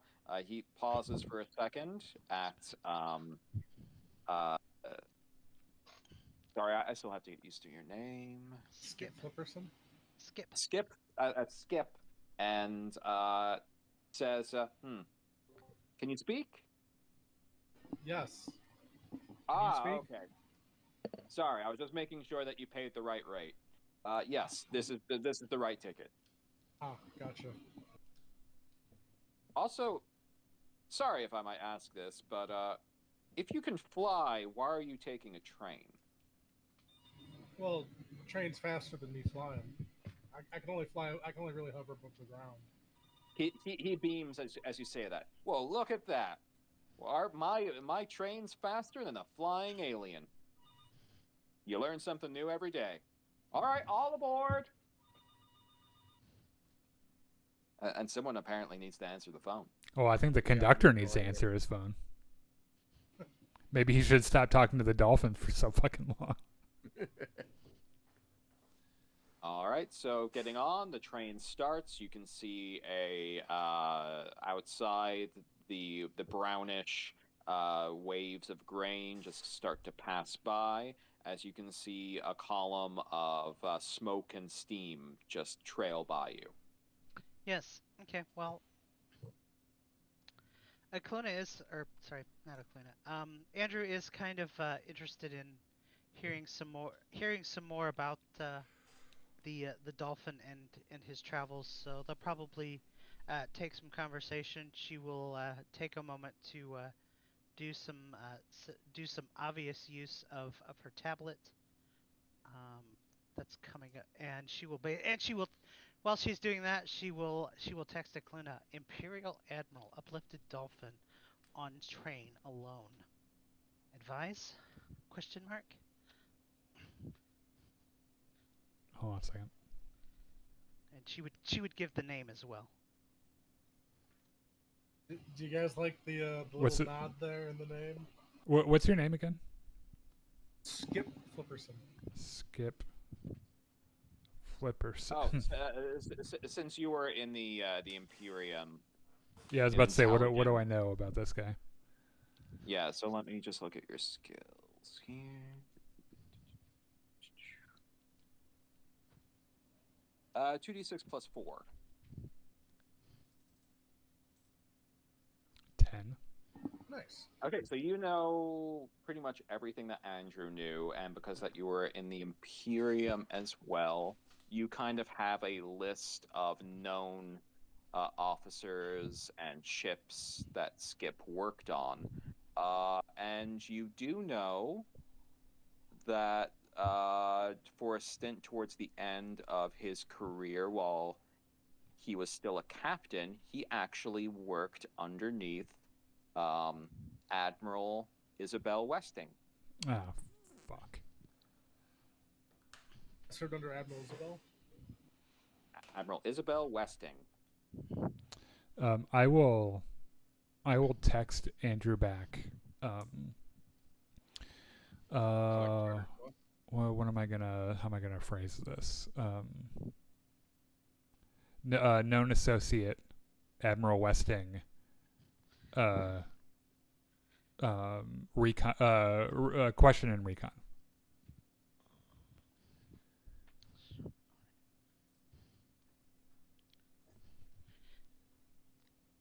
She texts back already on it.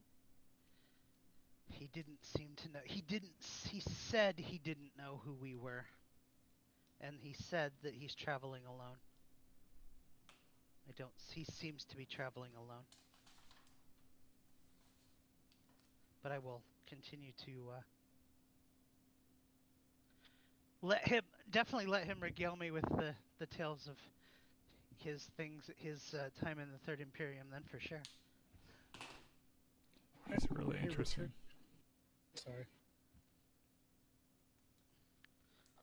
Richard? Yep. So what stories do you want to share, Sean? I think he had a question for you first. Okay, what's the question? You know, like those vacation hats that people wear, like you see them in like movies and whatnot, like the kind of like large brimmed ones. Could my character be wearing that while he's on vacation? How do you wear a hat with this whole situation you have going on with your face? Over top of his helmet. So you want to wear a hat on top of your helmet. On your little like fish tank you have as a helmet? Yes. Maybe it's over his fin. It would be better over his fin, I think. I'll do the fin. Yeah, that's pretty cool actually. Okay. Sure, you have a floppy hat over your fin. Sorry. But yeah, I'll tell Andrew like. It's a good way to get on Akluna's good side, by the way. You have a good floppy hat. Right. But yeah, I'll tell Andrew. But yeah, anyway, so this is how I made lieutenant. This was kind of when I discovered a mutiny, which is what got me promoted. Got into a little bit of, some people were kind of mad that I was in the Imperium military because they were racist, I guess, and they tried to frame me. But luckily it didn't work out. And and then eventually I made captain. And then also for your story, during that note where you were accused of like bribery and everything, Admiral Westing spoke out on your behalf. Okay, cool. Kind of ensuring that you became an admiral. Ah, gotcha. I served under Admiral Isabel Westing. She was always a really good, officer, spoke in my defense. We're pretty. I like to think we're pretty close friends.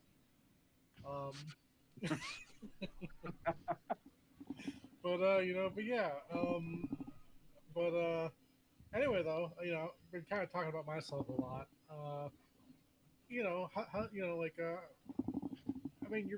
So how old is Andrew?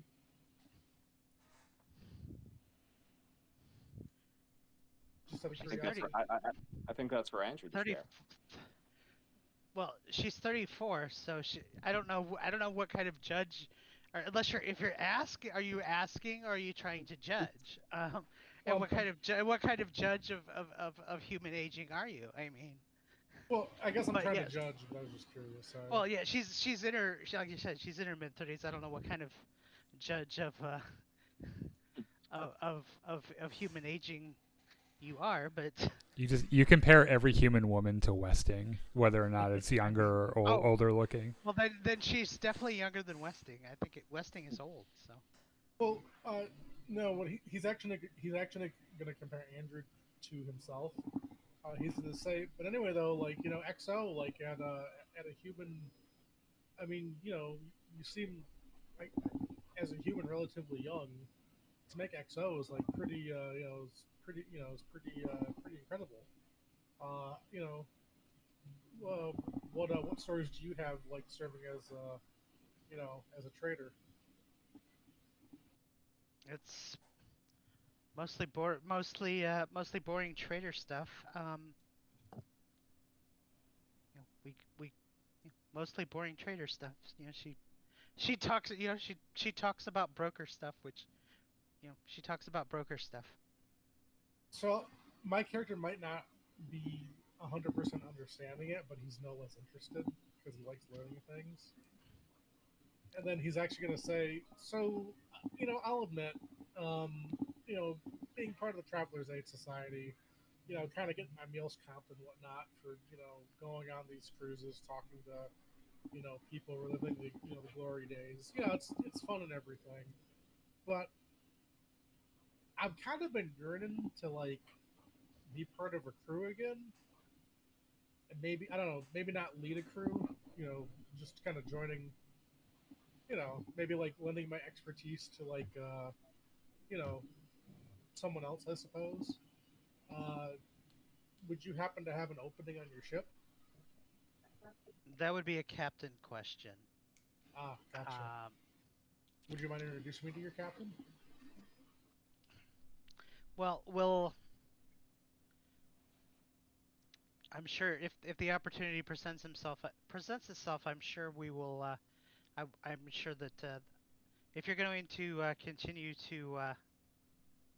if you're going to continue on with us, then it will probably be only be a matter of time. Oh, gotcha. As this goes on, and when Skip mentioned the Travelers Aid Society yet again, uh, uh, Monty, Veronica just whispers into Sharky's ear. It's like, God, how many times can this guy name drop that fucking society? Uh, ooh, I guess a whole bunch. Let's keep count. And Sharky takes out a piece of paper and jots down what, four, five. So, other than being an admiral and being in command, what kind of spacer skills do you have? Oh, sorry, I opened my character sheet.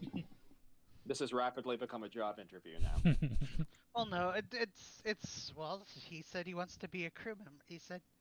Also, I like wants to how be you said that it would have been up to Akluna when he actually trusts Andrew to do personnel things.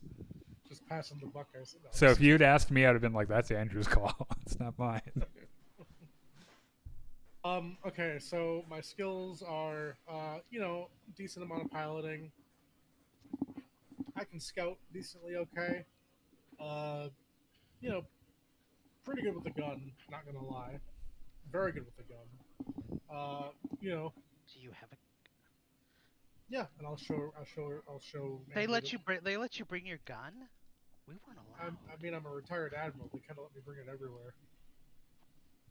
Kind of No, gun? that's not really well, at the moment, it looks almost like it's part of your suit. So these people might have a harder time recognizing it as a Oh, weapon. So maybe you shouldn't wave it Um, around. how loudly are you talking about? Yes, I have a gun right now, Sean. I'm probably just whispering. Like I'm saying it very quietly. Well, hopefully he catches up on. They let you. Hopefully when Andrew says they let you bring that, he kind of realizes, oh, maybe he's not supposed to have it. Also, is this battle dress that you're in, or is this just like a Like an enviro suit. yeah, just a normal suit. It's Oh, a okay, travel suit. okay, all right. It probably has an armor rating, but Yes, it does I have bet a little dolphin bit of battle armor. dress is like pretty cool. Yeah. Oh, yeah. I'll put a picture of what dolphin battle dress looks like. I can operate, turrets on the ship. I'm decent with a blade. I know my way around a circuit circuit or two. But yeah, a little bit of everything, I suppose. yeah. Um,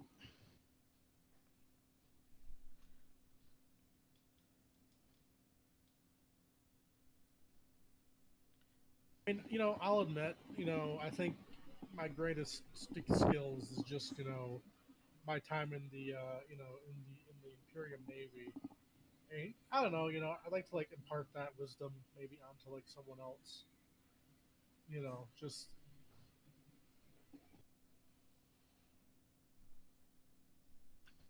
kind of like I said, kind of just kind of getting just a little bit restless, I guess. Just being part, just kind of like being part of the Travelers Aid Society. Like, it's a good way to like for retirement, but it gets boring after a while. If you had a lot of Veronica's made problems, another tally. What? Oh, it has Veronica legs. made another tally mark as you name drop the Travelers Aid Society again. Oh yeah. I just saw the battle dress thing you put in the chat. um, Oh, his little tail sticks out the back. I think it literally just like it's literally the suit just in like a thing, like it like flies into it, right? Yep, 4 legs. That's pretty neat. and It's then like an the- AT-AT. How much does that motherfucker weigh, I wonder?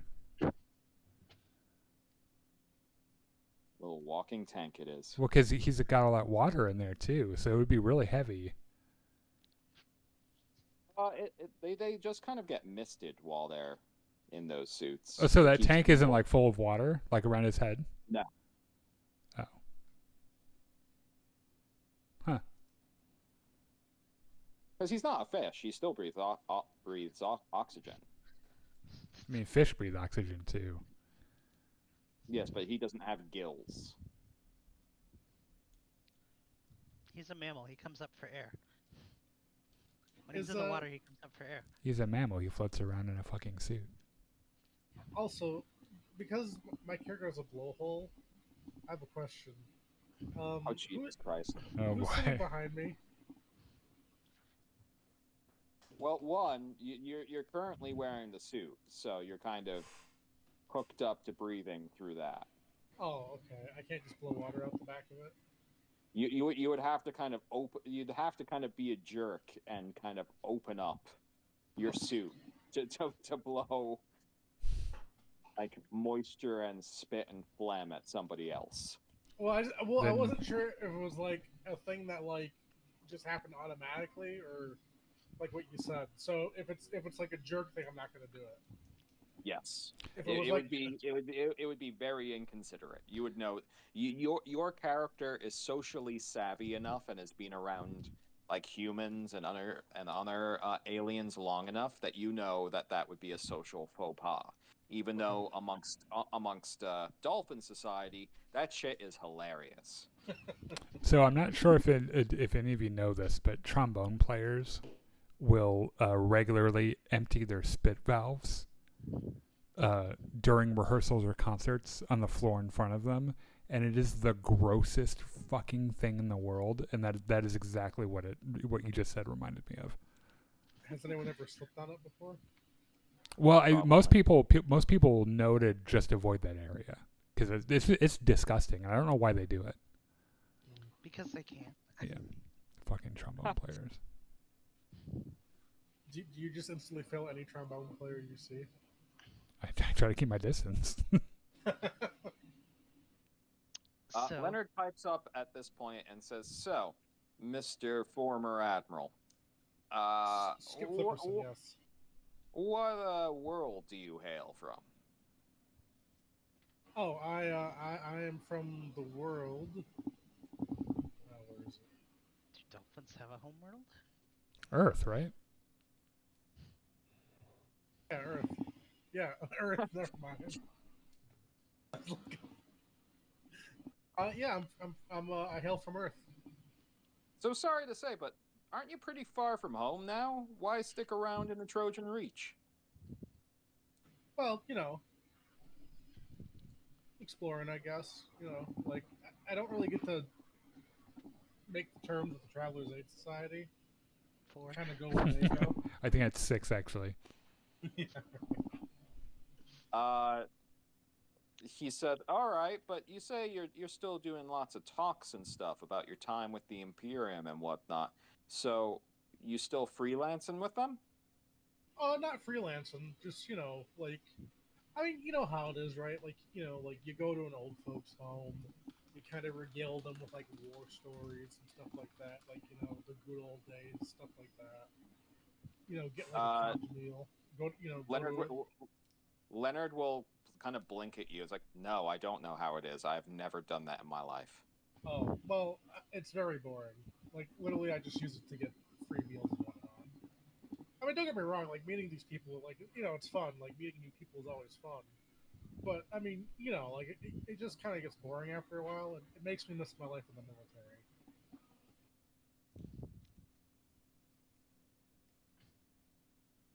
And what's your opinion of who should be running things in the Trojan Reach there, Mr. Uh, Flipperson? I mean, you know, uh,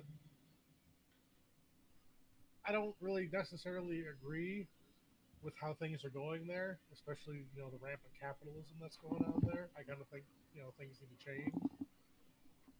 Maybe potentially if it needs a violent change, but you know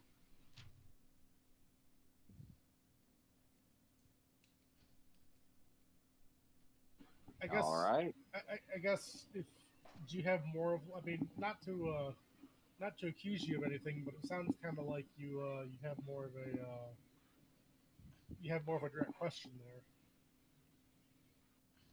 Just curious, Mr. Former Admiral. Uh, Just curious. and where do you hail from, Mister? She did not introduce the other two. Mr. My name Spiky hair dude. my name is Leonard. I come from a world known as Drynax. Oh, I've heard of Drynax. Have you now?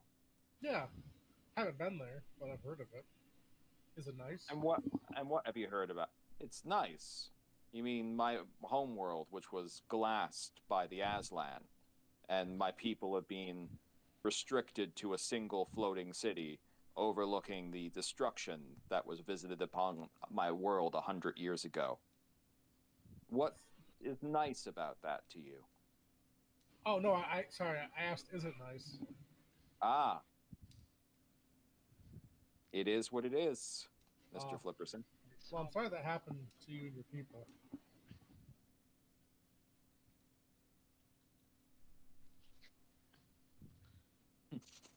I know it doesn't mean much, but I'm sorry that happened to you. Well, it more happened to my grandparents than anybody else. Uh, But tides do have a way of changing, don't they? yeah, they do.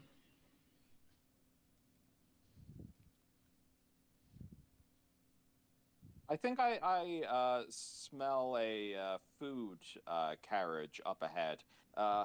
Andrew, if if you'll excuse me, I think I'll find us some treats for the rest of the journey, and he'll depart. Ooh, I'm gonna give him like 5 credits. Like, hey, bring me back something, please. how do you eat He in that kind of thing? he kind of ignores you, and just leaves. Oh, you must have not heard me. Oh, Leonard the Charmer. Oh, those two left. I'm gonna go visit Sparky and be like, so how did you accrue such a interesting collection? Actually, none of this is mine. I just work here. This was lent to me by our co- professional connoisseur. It cost him 3 marriages. Oh, yeah.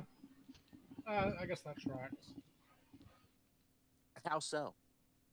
Well, like when you collect stuff like this, like it probably strains some stuff, right? Especially like the monetary stuff involved. Oh, I hadn't even thought about that.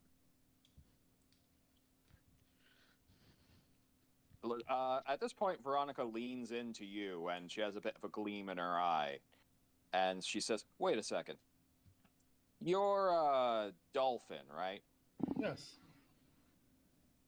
Do dolphins even have porn?" I mean, yes. Sharky's Like- blushing through his fur again. Like, you're underwater, right? So you don't really have paper. Well, yeah, but we're uplifted. We can read paper and make paper.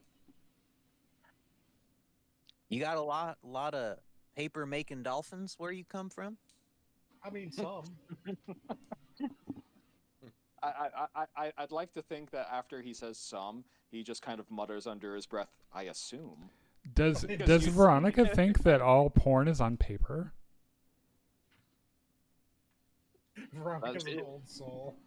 She's kind of trying to razz him a bit. Just Oh, okay. basically, he has an underwater civilization, so have they even naturally developed porn? I mean, She's gonna say, it's like, yeah, but like, if humans are the ones that introduced the concept to you, your culture didn't really have it, right? I mean, not till we, understood what it was, but now we do.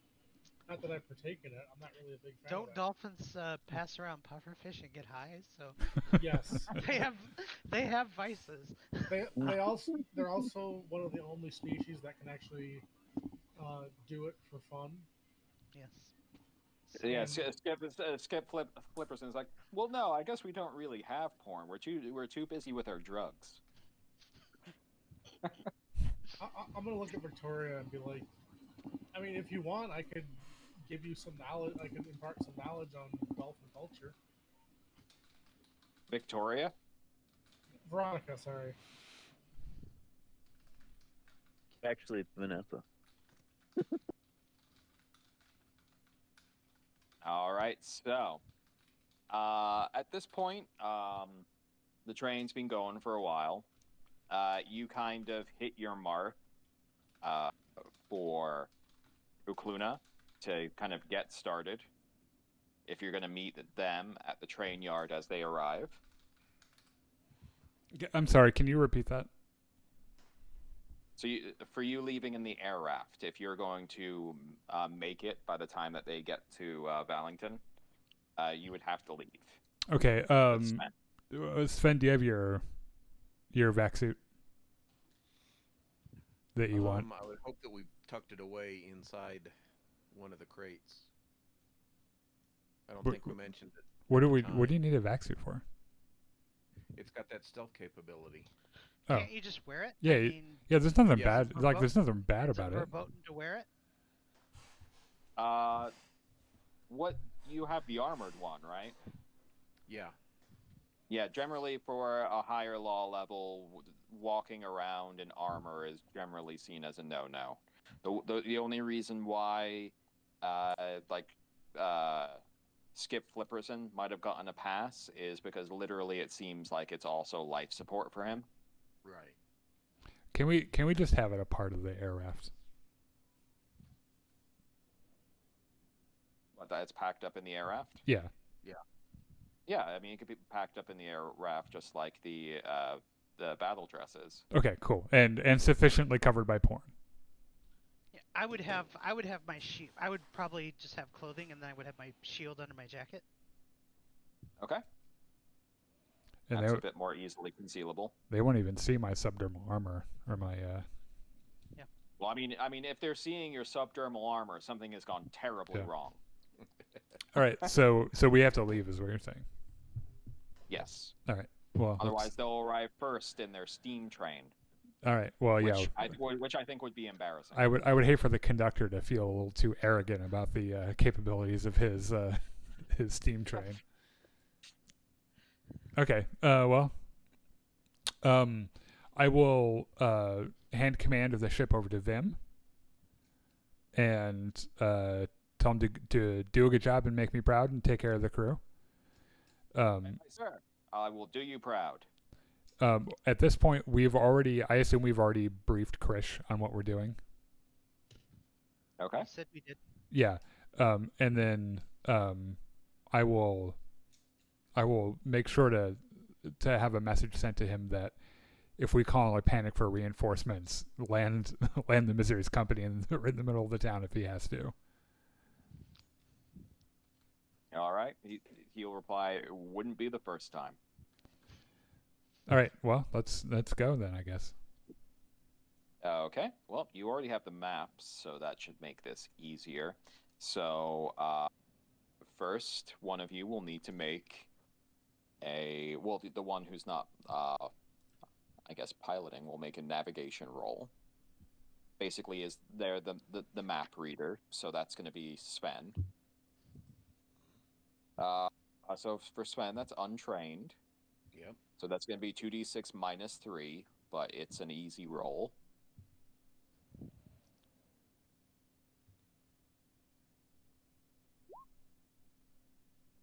Nope, that's easy. Yeah. Waste not, want not. Okay. And now, make a comms roll to maintain contact with the air traffic control. That's what 2d6 plus 2, I think, for me. Yes. Or is that 3?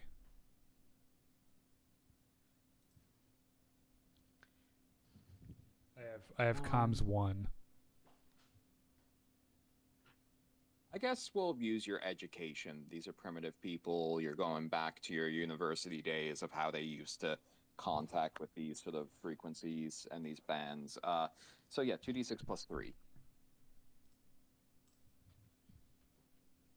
It's a 9. Okay. And now your flyer roll. So that's going to be 2d6 plus 2. 6. Okay, so you're talking to these so you're gonna, okay, so it's gonna,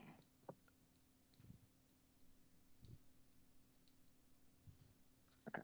So you're talking to the air traffic controllers, you're piloting, Sven's whispering in your ears the instructions, and just everything going on at once is kind of distracting you. So you are ending up like veering off of course time and time again, as like all of these different voices, Sven, all of these different guys over the radio are telling you what to do, that you're just getting pissed off as you're flying. Like you have all these backseat drivers, and you end up going off of the course a couple of times. So you're going to end up being a couple of hours late. So the train's going to arrive 2 hours before you do. We'll never hear the end of it from the conductor. No. And I think are we keeping to the 2 hours for the games? Yeah, I think we should. All right, so we will end there. So the train will arrive before the air raft. So all right. Thank you all for tonight's session as we introduced the new character. And just as a reminder to anybody listening and to our fellow players, just because a character has disappeared from the game doesn't necessarily mean that they are gone for good. Thank you for playing Gungans and Dragons. Yep, and then make sure to tune in on Wednesday, 7 o'clock Central, for the Jedi Enclave Presents. Now, this is Podcasting Podcast. We'll talk about